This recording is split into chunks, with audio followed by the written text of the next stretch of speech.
believe in angels, and I believe in you. I believe in the simple things and everything you do. I believe in the heavens above, and I believe in truth. I believe in the love we have, because I believe in you.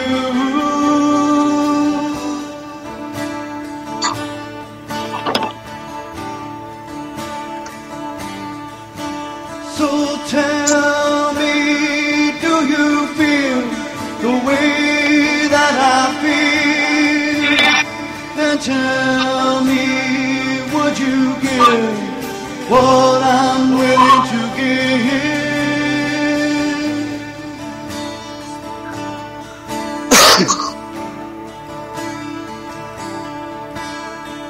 I believe in honesty, and I believe it's true, and I believe if you set it free, it will come back to you.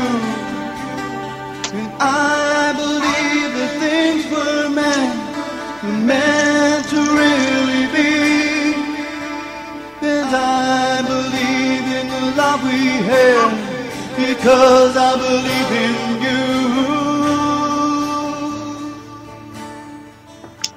Well, good afternoon, good evening, everybody. Welcome to UCY.TV. I'm Vince Easley. I'm here for Cynthia Brooks, our lovely host here for Cancer Kickers. Today we're joined by Daniel Lewis Crumpton and Reverend Lynn Perkins. Sorry. Today we're going to talk about some natural cures and more. And basically we have a discussion here on health matters, naturally, spiritually. And this is all for your consideration, educational purposes only. We give you no advice as to how to proceed for your own health. So, with that, welcome, Cynthia. Hi, everybody. Welcome to Cancer Kickers. So happy you guys are listening in. Thank you so much. So appreciate all of your support and all the great things that you've been posting on Facebook and to my email and stuff like that. So thank you so much. I want to say, first of all, how much do we love Vincent Easley, or as I call him, Vincent Ease It In. He has an incredible show. Oh, okay, Vincent, I'm getting a little bit of feedback. Is there feedback when you hear me? Yeah, if we're otherwise not engaged in conversation, if everybody will just remain muted, then we won't have so much feedback. And check your players. So I believe somebody might have a player going, it sounds to me like. Right. I'm laughing at my own feedback. Where do I mute? On Skype or? No, have you got the player going on UCY in chat there? No, I don't this time. Do you have a speaker playing? No. Somebody does. Somebody does. It must be me. Let me try. Okay, I'm going to try to mute my computer. Should I try that? You might. Okay, guys. What I'm going to do is try to. Do you have headphones on? Yes. Okay. Well, it can't be coming from you if you don't have a player going. Anyways, well, let's just carry on. Everybody check their equipment. Oh, mine's here. So what I want to say is Vincent has an incredible show on Thursdays, 5 o'clock California time. And I kind of, the last couple of weeks, jumped in. And it's a really great show, you guys. Those who don't listen to it, you got to listen to his show. It's really provocative and great thing for the mind. He asks questions for the mind to chew on. And I was just very, very sort of elated and loved what went on, particularly the last half hour of his show on Thursday. So I said to Vincent, who in my mind is a god, and I worship him daily, so I said to Vincent, can we do a carryover to my show? And he was like, yeah, because his guests were Mikey Indigo, who is awesome, and Daniel Lewis Crumpton, who is awesome. And I wanted to just we ran out of time. I wanted to carry it over. And I know some of you who just listened to my show, you're like, well, what does this have to do with cancer? Well, it actually has everything to do with cancer because, as I've said before, I thought my journey through cancer was about cancer, and it really wasn't. My journey through cancer was about finding my God. And Vincent's topic was the dark side of religion. And it was a really interesting topic. And look, we went to town on it. So I hope we have Daniel. Now, last minute, Mikey Indigo can't make it because he's having his sex change operation today. So we wish him well on that. I hope he says he's listening, so I hope he's laughing really hard. And for those of you who don't know me, you know, if I'm not talking about cancer, then don't take anything I say seriously. Only cancer and cures. And Mikey Indigo called me a slut, which, you know, is true, but you don't have to say it out loud. That's just rude. So Mikey Indigo can't be with us, and I love him. He sounds like this very fast-talking New Yorker. He really goes, his mind goes so fast, and I really wish he could be on the show. But again, sex change operation and being on a radio show, it's tough to do. So we're just going to, let that rest. So I've got to come in because I'm just busting up the whole time.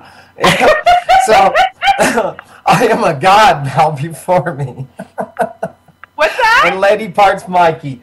Yeah, what are you going to do? Yeah. Well, you know, Mikey can't be here to defend himself, so I'm going to slaughter him. That's just who I am. He was forewarned, so he was. I think it was only libel, and now it may be slander, so... Sue me. I love it. Sue me. Everybody else says, go ahead. Sue me. No bad publicity, huh? No such thing, There's no such thing, Mikey, as bad publicity. The only bad thing is your lady parts. That's bad. Oh. Now I can't even think to recite his website.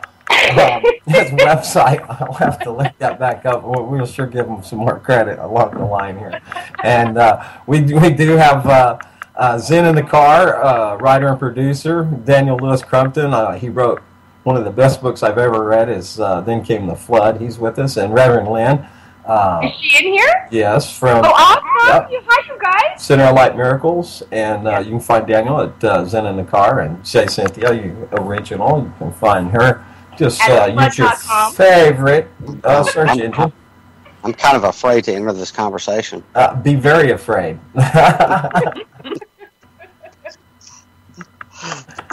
So, we kind of started a conversation, Mikey and I did, 3 weeks ago, and kind of on religion, and we picked up again with Daniel and Chuck O'Celli on the O'Celli Effect Saturday nights here on UCY, and we carried it over. Cynthia joined in along the way, and we carried it over into last week on my broadcast of What Matters Worldwide here on UCY.tv. So we've since a few people have met here, Mikey and Daniel and Cynthia, and we see some commonalities, and a lot of times people are so hung up on the definition that anything that any other information is kind of goes against their confirmation bias, and it's hard to hear because if what we're not looking for is not what we expect, we don't even see it, and so then the accompanied by cognitive dissonance. Sometimes information is hard to hear or at least understand. So that's kind of what we're doing. We're having a conversation of information, ideas, notions. Sure hate the word beliefs, but anyway, so this will be a very interesting conversation now that we've got the formalities of outing Mikey out of the way.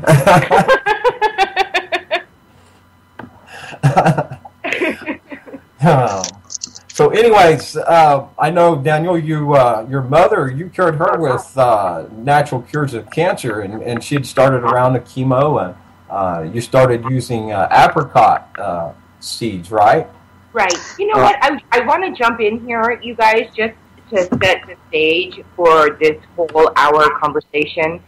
And what I want to say, and I say it, I've said it in all of my YouTube videos and my stand-up and all that, I just want to, again, set it up that we as humans have, for whatever reason, such a fear of being wrong. And just, riffing on what Vinny said, that it's just information and sometimes it's hard to hear. And the reason it's hard to hear is we don't want to be wrong. And there's really no such thing as being wrong. And let's just put that out there right now. Some people say that, we were, burnt at the stake for religious beliefs, and that's why, a previous life, we don't want to be wrong. Some say being raised in a Catholic, environment, and the rulers, being hit on the hands for being wrong, or some of us, our parents really punished us for being wrong. And so I just want to start this conversation with being wrong out of the equation, and then let's go from there. Over to you, Daniel. Well, I couldn't have said it better myself. Whenever you start to go down these journeys, I said I couldn't have said it better myself. Whenever you start to go down one of these journeys, the first thing you have to do is suspend belief. When you try to tell people or talk to people about natural cures for diseases such as cancer or diabetes, the first thing that you get is an awkward look. They don't. Yeah, this goes against the reality that they were given. Whenever you say there is a cure for cancer, there is a cure for diabetes, people look at you in a different way, almost like they're looking through a screen. Yeah. But yeah, as far as my mom goes, she had cancer, ovarian cancer.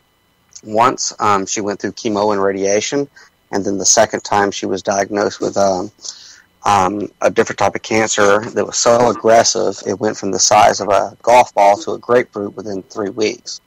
Wow. They gave her 6 months to live, and this was something I was not willing to accept. I wasn't going to see my mom go through chemo and radiation again, but I could not accept her death. And thank God the internet was in its early stages then, but it became a tool for me to look and do research. And of course I came across Edward G. Griffin's book, A World Without Cancer. I don't know if you guys are aware of it or not. Yeah, I'm not. Edward G. Griffin has a book called A World Without Cancer, where he documents, there was a doctor back in the 40s that was studying Genesis chapter 1. And in Genesis chapter 1, it states that mankind is supposed to eat the seeds of the fruit. Well, we don't. We spit it out. Wow. So this doctor, he said, well, there's got to be a reason for that. So he started to research the seeds of fruits and found that in all fruit seeds is vitamin B17, or the technical term is Leotrip. And the highest concentration on the face of planet Earth is in apricot kernels. And whenever he did his research, what he found was that inside of the apricot kernel, where the vitamin B17 is cyanide, compacted around the vitamin, or inside the vitamin, rather. And the only thing that can open up the vitamin to release the cyanide is a cancer cell. Because cancer is natural. Most people don't realize that. Cancer it outlines the womb of a mother. I say that all the time. Yeah, it protects the child from illness. It's supposed to go dormant after birth. But because genetically modified foods that we're eating and things in the air, cancer is becoming abnormal. So we're starting to see it on a higher level.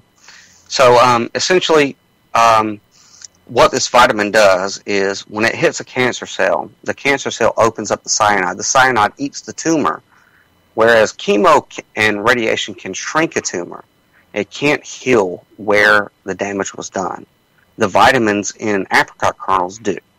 So when my mom had stage 4 cancer, had 6 months to live, I ordered a pound of apricot kernels, from a website called apricotpower.com. It's like $20 a pound. It's dirt cheap. Yeah. Dirt cheap. I gave her 14, I would grind them up and give her 14 seeds a day in less than 3 months. Her tumor was completely gone. That's 10 years ago. She's been cancer-free. Wow. And, the doctors say, we know it has to still be there. We just can't see it with a microscope. Well, no. You're looking at medicine through big pharma. You're not looking at it through the homeopathic, which is the way to go. I'd like to add in for a moment. Please do. There's some people in northern Pakistan, that their diet is probably different today due to, GMs and all the other environmental factors and, the ready-made foods. But they ate a lot. That was a staple in their diet, was the inside. It's like an almond, basically what the pit of an apricot looks like.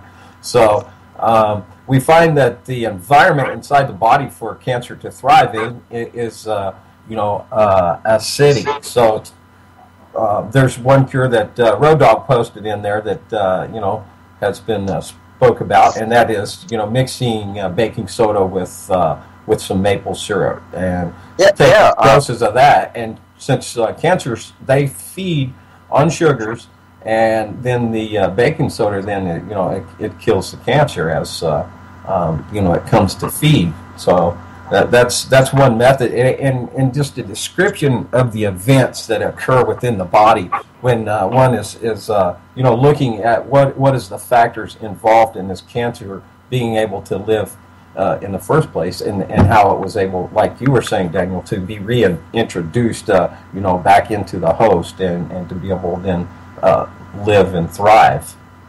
So back to you. Well, I'd like to take this one step further in regards to, 18 years ago, I was diagnosed with terminal cancer, and I wasn't supposed to live.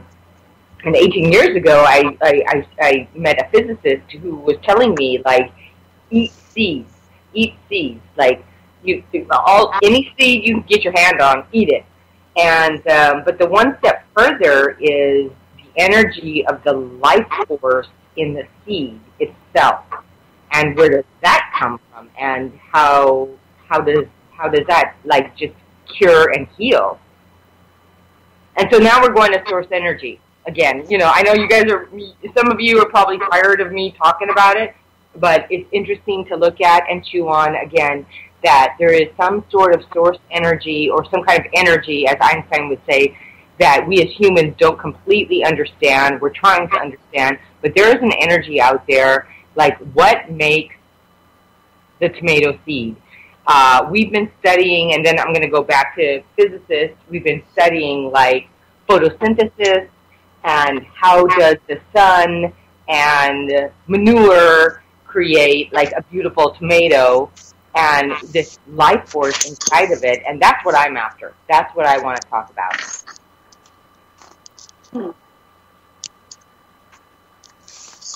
I just created dead air. I'm sorry. I do it every time for you guys. So Reverend Lynn is here. I hear her. Reverend Lynn, can you save me out of this?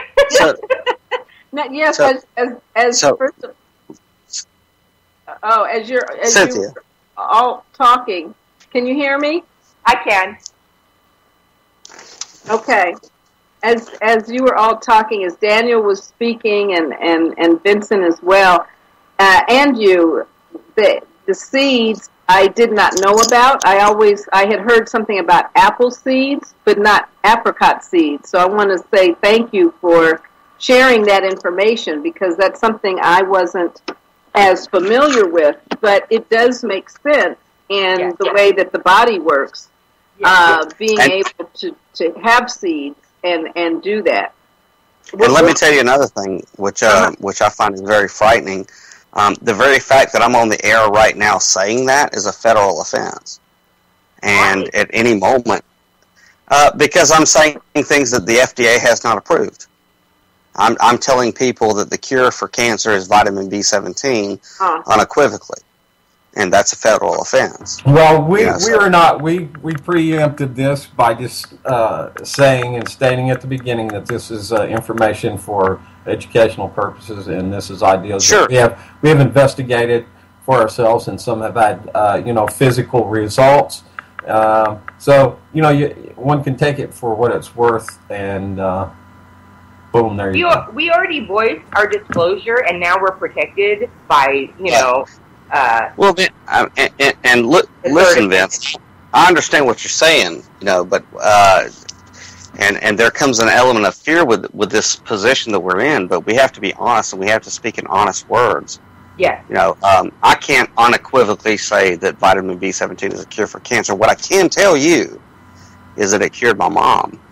Yeah, right. You gave it to your mom, and she is cured. Now, I will tell you this: the FDA does go after people that have similar results, whether it be Dr. Carpenter with LazyMed Inc., with there in Little Rock, Arkansas, and Oklahoma, the other clinic that was using the Laetrile treatments, the vitamin C treatments, whether it be the one that had to go south into Tijuana, that friends of Ian Jacklin for iCureCancer.com, whether it be the fellow down in Texas, whether it be early on from the beginning against Dr. Royal Rife and his machine of frequency. Yeah, I was just going to say that, Danny. I was just going to say that. Yeah, I used a Rife machine when I had cancer. Yes, from very early on, for over 100 years, the petrochemical company has dominated and has changed the homeopathic medicine, the method of treatment for sickness and illnesses, diseases, over to that of the allopathic. So. I'm curious if you guys don't mind me stepping in. Cynthia, what was your path of treatment? I'll tell you something. That's not the first time I've heard that question. I was doing so many different things, and really so many different things. And I'll post on my Facebook page some of them.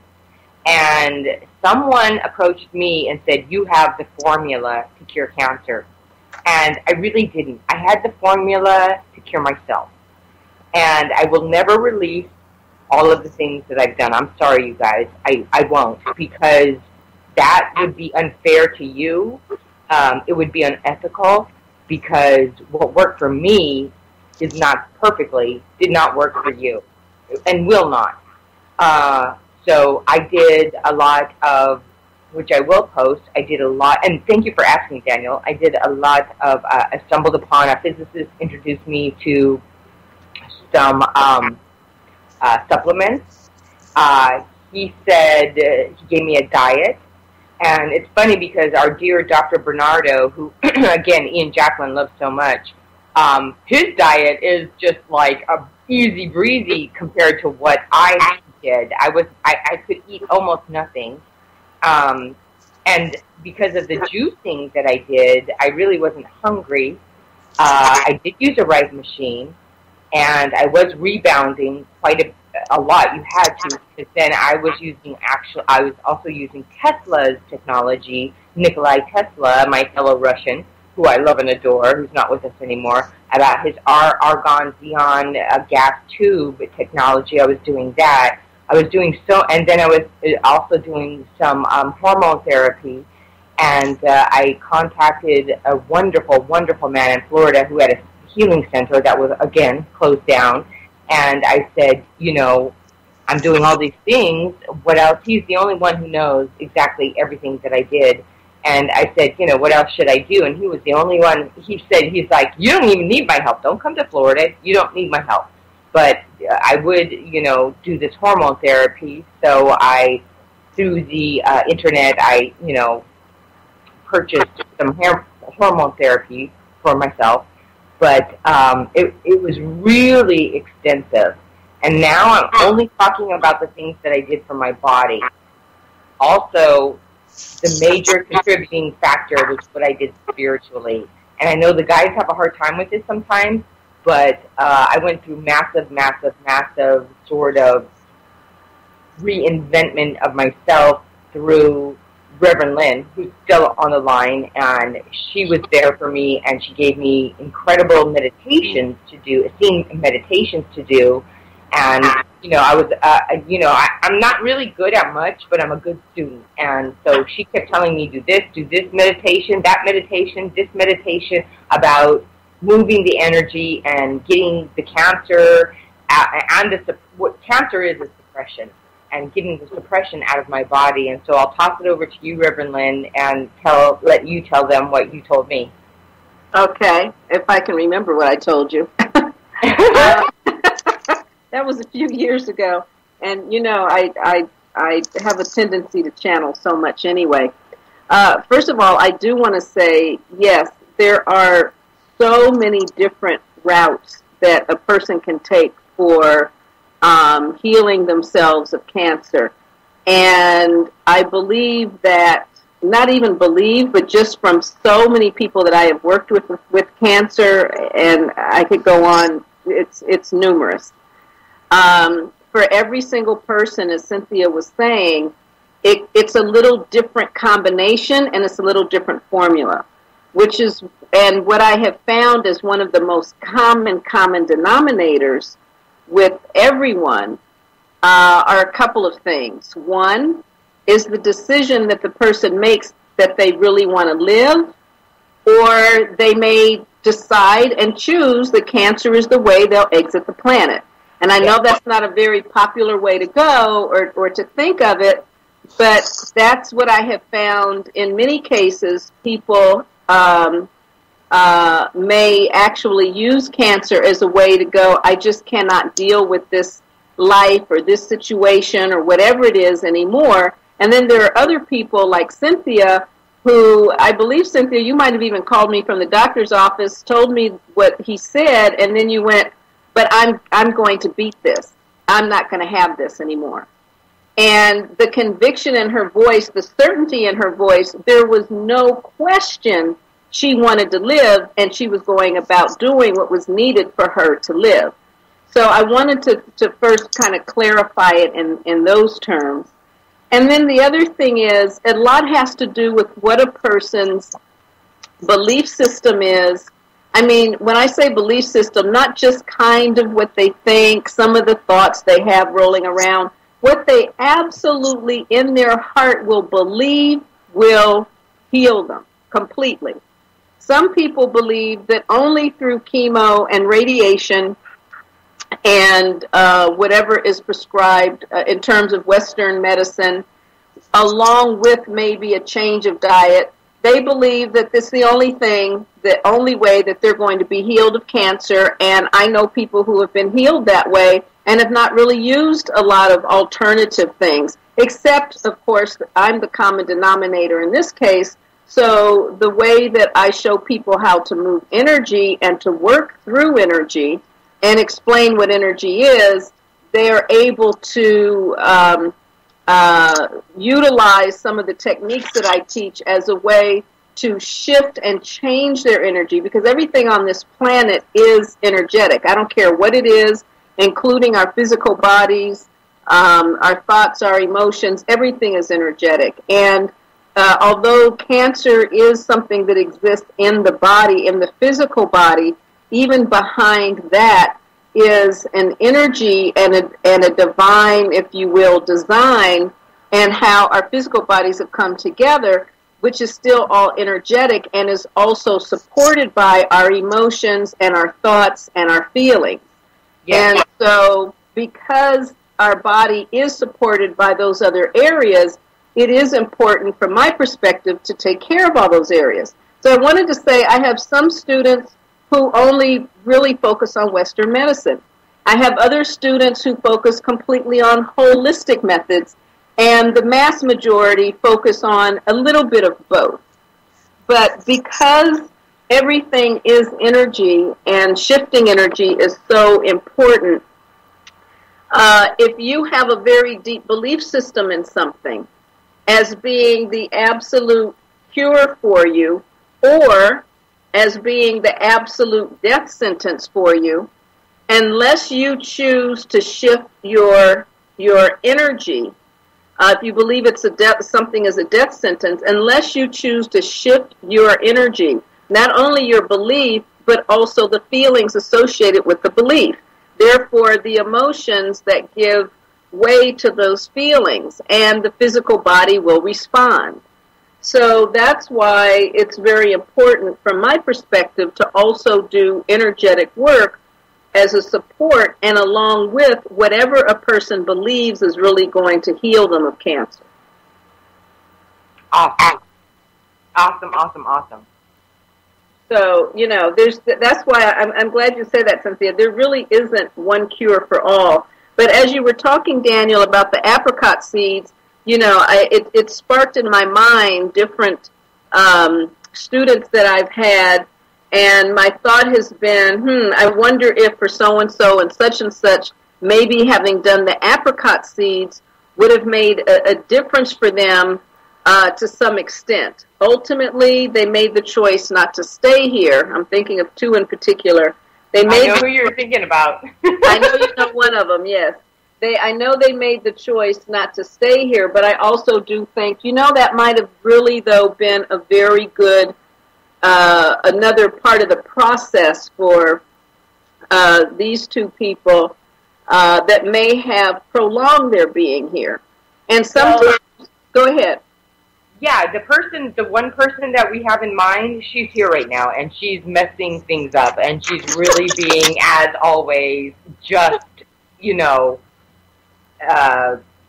treacherous. And she loved that, and she's doing it now, and she's been doing it for quite a while with the computer. And so now I would like to shift this conversation into the relationship of physical and non-physical. She wants me to say it, so I'm going to say it. It's Stacy. Stacy is here, and she's having a great time. And I want to tell you all, this is such a tough subject, but I want to tell you all that there's no separation, that all of you who have lost your loved ones, you never lost them. They're here all the time, and you have to kind of shift your mindset, if you will, into like receiving and looking for them, because they're here all the time. And I know that sounds like very pedantic and childish. Oh, the angels are looking out for me. And I did it too for like 20 years. I was like, oh, that's a bunch of bull, and it's baby, and oh, angels are looking out for me. But you know what? Now I've come this full circle, and there is a complete relationship between physical and what we call non-physical. And again, these are just word labels. I want to share with you that Ian and I, when we first started doing the radio show together, this was, I think, back in February, maybe, I was getting a very strong pull from Stacy. So I said to Ian, who's not listening anymore, and I wish he was, but I said to Ian back then, I said, let's see if Stacy is here. And I said, Stacy, mess with the computers if you're with us. And we were on Skype together, and immediately when I said that, Ian's computer, completely, zapped out, gone. And then and it took him, a week to get the computer back up. And I said, you don't understand the correlation that I talked to Stacy, and I said, do something to our computers, and your computer went out, and he just didn't get it. And that's fine. That's no problem. But what I'm after is a relationship with non-physical. I'm interested in a relationship with the energy that creates worlds. I'm interested in kind of trying to access that energy that is ultimate intelligence and ultimate unconditional love. Anybody chime in now if you want. Well, one of the things I wanted to say, Cynthia, I think that's a great story, that's hilarious, is because even when Stacy was in a physical body, she couldn't be around computers or telephones or lights or anything. She zapped them out. But that she would zap them out. She went through 3 computers in less than a year. They would just fry. And so it was just because of her energy. She is very, very powerful and has a lot of powerful kinetic energy. Yeah. And so electronics would just go crazy around her. Yeah.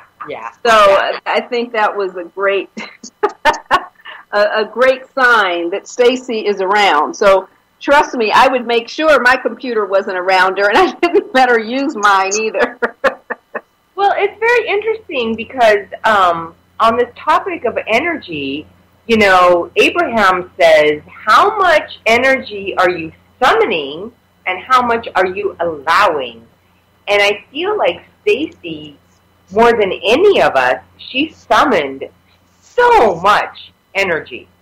And yet there was resistance and she couldn't allow it all. Yes. Hey, I'd like to get Daniel to weigh in here. I bet it's a lot to add. Oh, no. Now, wait a minute. What are your thoughts on as far as energy alignment? As how that optimizes health, and of course, we all have a different explanation, of course, for our spirituality. So, and it's all good. Keep that aside, yeah. I took very close note to some of the things that Cynthia said the other night, on Ocelli's show. We have entered an age that is more feminine guided. A lot of people who are masculine minded are not comfortable with that. Masculine is left brain, the left.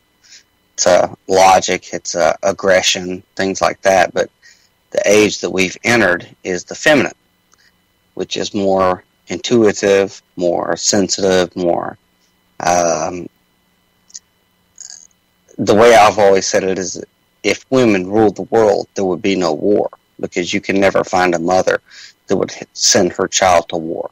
Well, Einstein said that, Daniel. Einstein said that. He said if the world was ruled by women, there would be no war.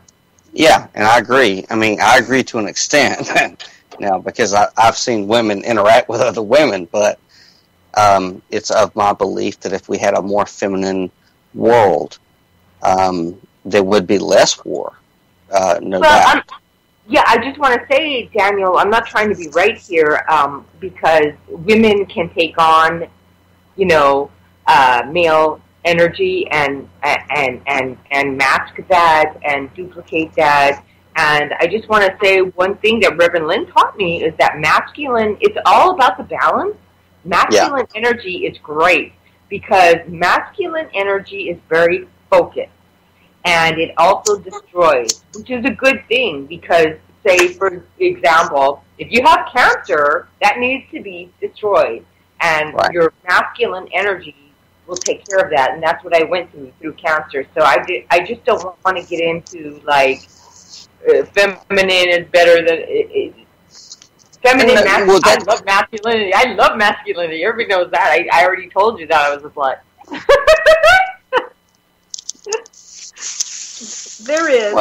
There's the balance between the female energy and male energy, which we all actually run both, because both are needed, and they are the same exact coin. The sides may look slightly different, but it's the same exact coin. Just like you can't split a coin in half or into two pieces, you can, but not as effective, nor does it have the same value.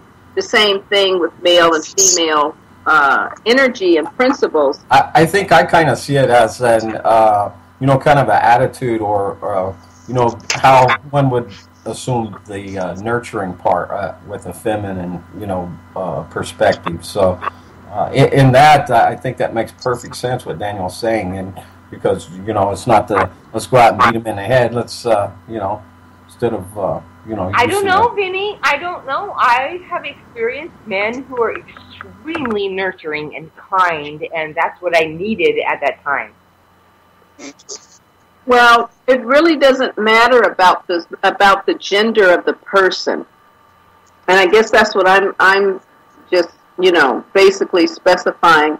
It's not so much women versus men, but it's more about how an individual, the type of energy that they may utilize more predominantly.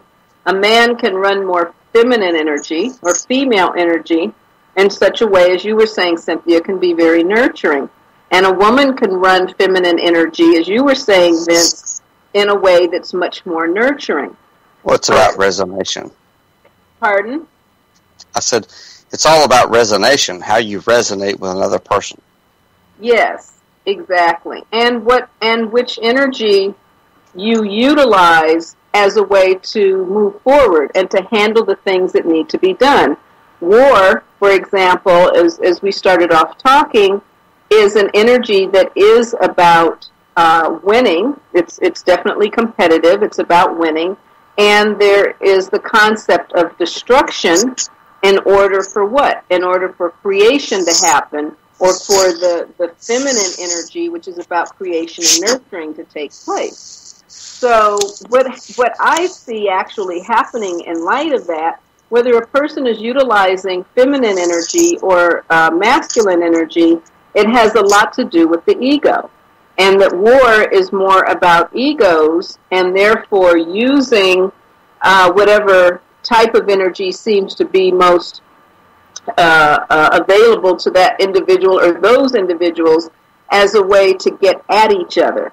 So, and the ego is not something that's negative.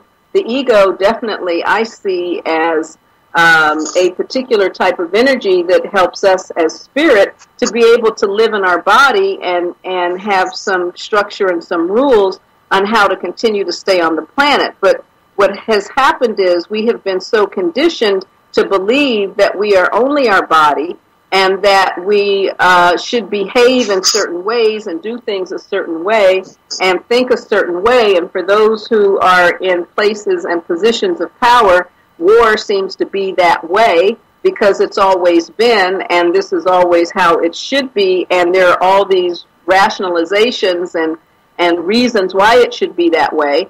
Basically, I see it as just there's so much programming and conditioning that it becomes rhetoric that people spit out.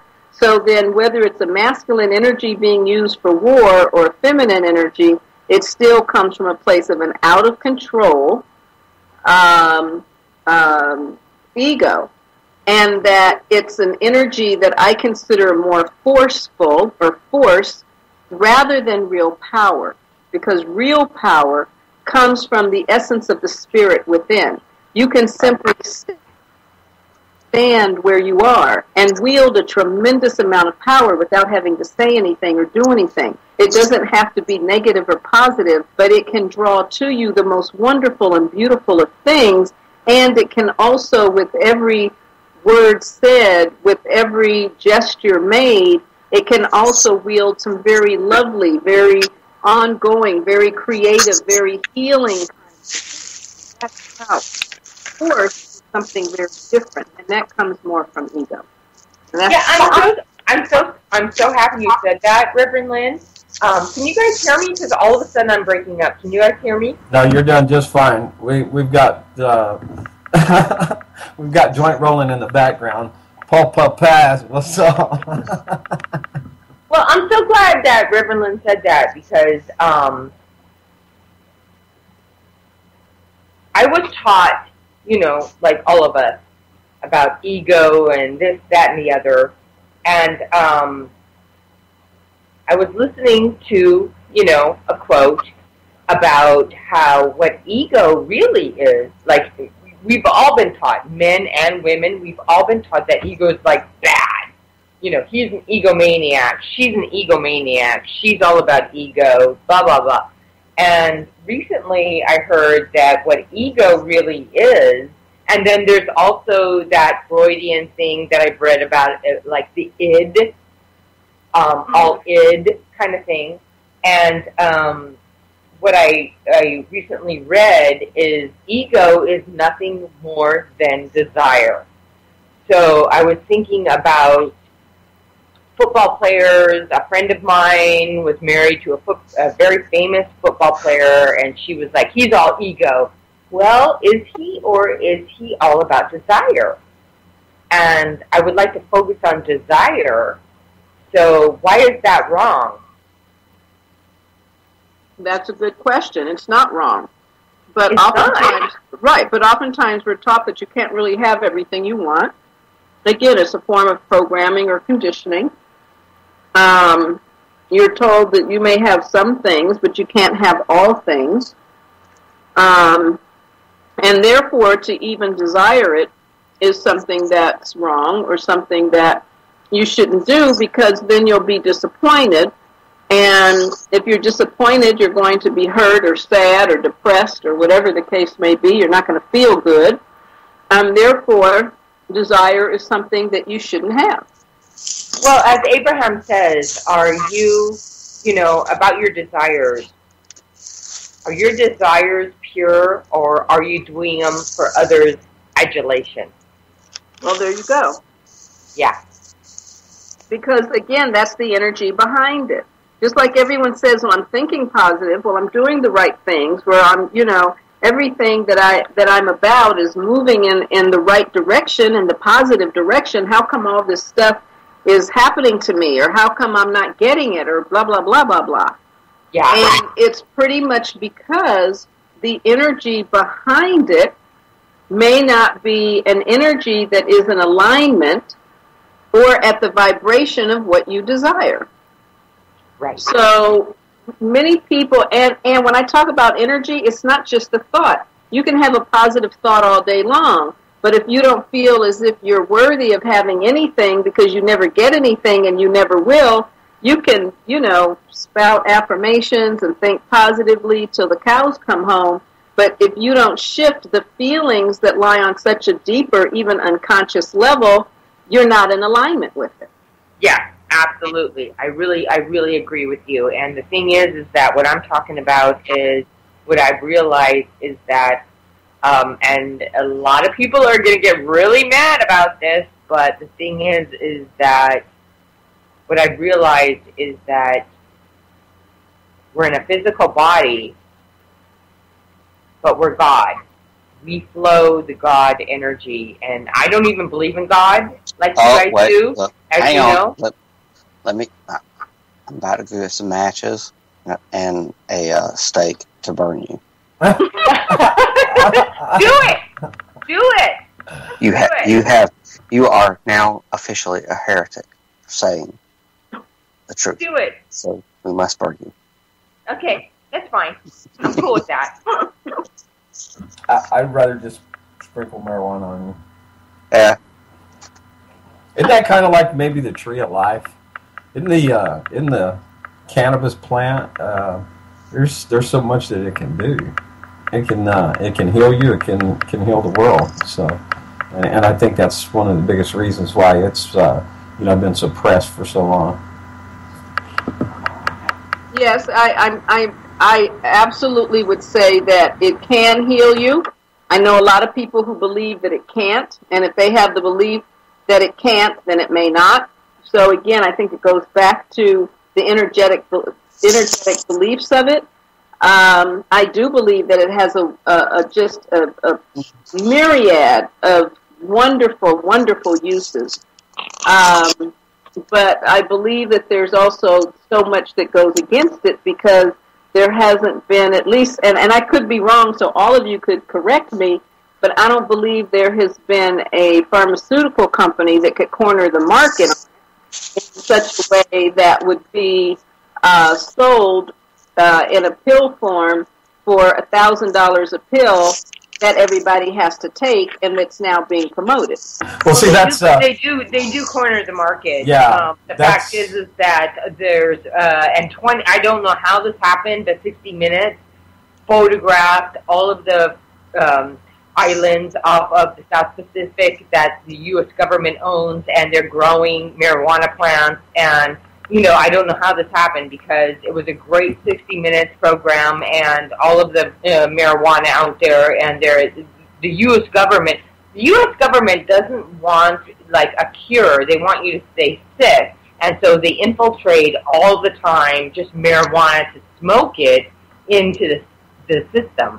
That's right. And the earlier conversation about seeds having some type of poisons in them. They are alkaloids or strychnines and so forth. But when you deal with certain compounds from a natural form, like in homeopathic medicines, as opposed to the allopathic prescription industry, that these things are synthesized. So I do oppose legalization of marijuana. It just shouldn't be illegal. And smoking pot doesn't cure anything except for a hangover and some anxiety, and it may even give anxiety to others. So, the compounds are being extracted, they're being concentrated, and, there's a lot of information involved in that. So, whether you want to smoke it, eat it, or however, there is a lot of benefits to the hemp plant. Oh, yeah. So I'm looking at the time, and I just want Reverend Lynn and I want Daniel to be able to put out their information and how they can be contacted and all that stuff. Okay, so I can be contacted through centeroflightmiracles.org. Centeroflightmiracles.org. Awesome. And Daniel? Probably the best way to reach me is through Facebook. I'm Daniel Lewis Crumpton. You can get me at daniellewiscrumpton@gmail.com. Anything that you send through zenandthecar.com will get to me eventually. So there's several avenues in which people can reach. Zen in the Car also, and Cynthia Brooks. You're to be found in many places. It's in the tag. And hey, listen, I'd like to give Daniel 5 minutes for a follow-up on the hemp. And also, before we run out of time, as soon as we're done here, boom, I'm throwing my stuff, all my gear in my bag, and I'm headed off to see Larkin Rose at his event here in Vegas. And then, so I'll be around tomorrow, and after that, I'll be spotty. I'm leaving back to the hills Tuesday, and I will be out for a couple of weeks at least, for sure 1 week, but depending on circumstances of getting everything back in order. So you'll be on the road, Vincent, and we can't do the show next week? Maybe, hopefully you can get a hold of James. I'm not sure his schedule, but in the meantime, perhaps just practice a little bit and call in, and you can add Lynn in just by clicking the X and add her in, and or if y'all three-way phone called or any kind of way. So hopefully you won't have any problems, but I will be back. But I definitely won't be here next weekend. I'll be getting back to Arkansas next Wednesday, and my internet and phone's still on. I'll be off to the power company to get them out to put my power back on. So how long that takes them, and I also have some stuff to move around. So like I said, hopefully it'll only be next weekend, but I'm contingency of two. But anyways, long talk there. Have a good trip. Thanks, y'all. Let me give Daniel about 5 minutes, and then you wrap it up, okay, Jay Cynthia? Yeah. Thank you, Reverend Man. Good. Thank you, Daniel. Thank you, Jay Cynthia. Thanks, everybody, for listening to UCY.TV. And stick around. There's always great programming. This radio 24/7 here. Click on any show page. Join the chat. I'm out. Love and peace, y'all. You too. Thanks. All right. Now, this has nothing to do with the content matter of what we were talking about, but I do believe it is very important. A lot of people think that we here at zenandthecar.com are experiencing what we're experiencing for no reason. However, that is not true. A lot of the activism that we do is because it hits very close to home, and we know that whenever the state moves in on your family, it hits very close to home, and it seems at times that you don't know what to do. So, what we're trying to do here is to give an example to people as to what they should do whenever they're arrested or anything like that. Now, one of the stories that we're following is very close to home. One of our contributors, Jason Turner, or Jason Von Publius, as I like to call him, his cousin was shot by the Henry County Police. She called 911 shortly before her death, and it was less than an hour that she was dead. Had nothing to do with the gunshot. However, it did have to do with police assault upon her. And this is something that we are all going to have to start looking at, with a serious eye. Not very comfortable. So what I would ask everybody to do in regards to this situation is Jason Patrick has a website called, or a Facebook page called The Fight for Freedom Never Sleeps. So I would urge all of you to go to that page, and to the left-hand side you'll see notes. On those notes is open records request for any information regarding the death of Lori Knowles. So I would urge everyone to go to that page, go to those notes, and send that open records request. The reason we're asking you to do this is because if we show them that they're being monitored, if we show them that they're being watched, then things will change. People under Lynn, what do you have to say about that? Okay, I'm sorry. I stepped away for a hot minute, so I apologize. About what? About what Daniel was just talking about. In terms of I didn't hear all of it. Oh, go ahead, Daniel.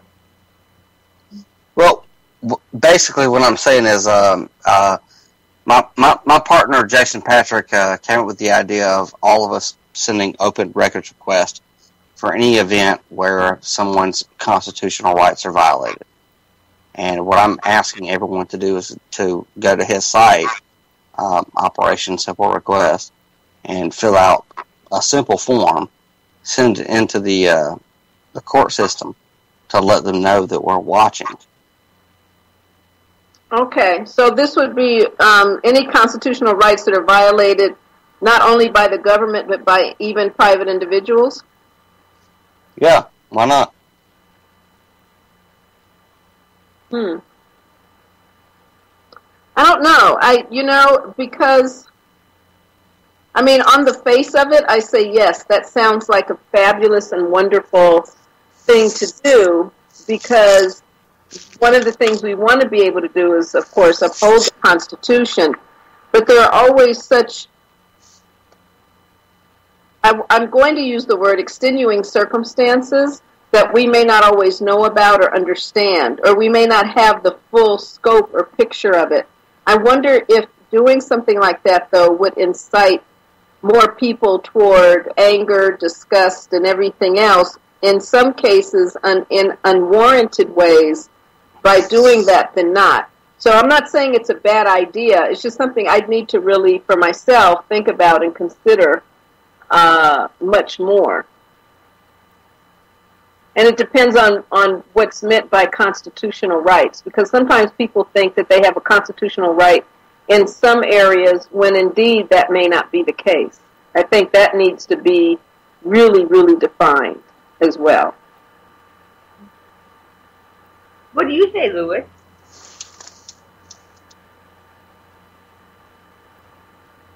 Oh, I think we lost him. Oh, you know what? It's 1 minute to the hour. We lost him. Oh. That's okay. Oh, there he is. Yeah. Oh, yeah. What was the question? The question is more of a statement, and it is time to say goodbye, coming up in just about a minute. So, love and peace, everybody. Thanks again for joining in, and I look forward to more great conversation together.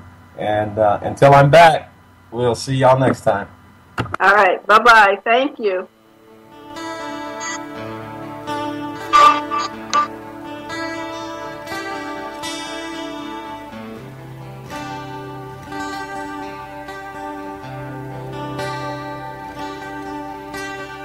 I believe in angels, and I believe in you.